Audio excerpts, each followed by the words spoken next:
যে আল্লাহর দেওয়া সম্পদ না হলে আপনি 1 সেকেন্ড না, 1 ন্যানো সেকেন্ড না, 1 মাইক্রো সেকেন্ড চলতে পারেন না।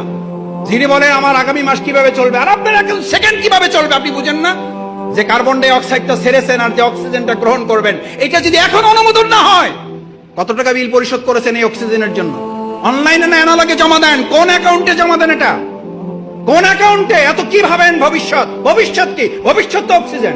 এই এখন কার্বন ডাই অক্সাইডটা ছেড়েছেন, অক্সিজেনটা আর যদি না ঢোকে, এখন কি কারণ লাগবে?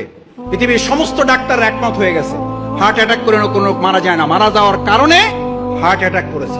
স্ট্রোক করে মারা যায় না, মারা যাওয়ার জন্য স্ট্রোক। আল্লাহর কাছে জিব্রাইল আমিন না আজরাইল জান কবজ করার ফেরেশতাকে বললেন, আল্লাহ এমন দায়িত্ব দিয়েছেন, লোকেরা তো আমার সেই পরিমাণ গালাগালি করবে যে এই লোকটার জন্য আমরা মারা যাইতেছি। আল্লাহ তাআলা বলেন, তোমার কোনো অসুবিধা নেই, ব্যবস্থা করে দেবো। লোকেরা তোমার কথা মনেও রাখবে না, তোমার কথা স্মরণও করবে না, তোমার উচ্চারণও করবে না। ওরা বলবে গাড়ির অ্যাক্সিডেন্ট করে মারা গেছে, গাড়িরই গালাগালি করবে। ওরা হসপিটালকে গালাগালি করবে, ওরা ডাক্তারকে গালাগালি করবে, ওরা সংগঠনের মিছিলকে গালাগালি করবে। আল্লাহ আমাদের মাফ করুন।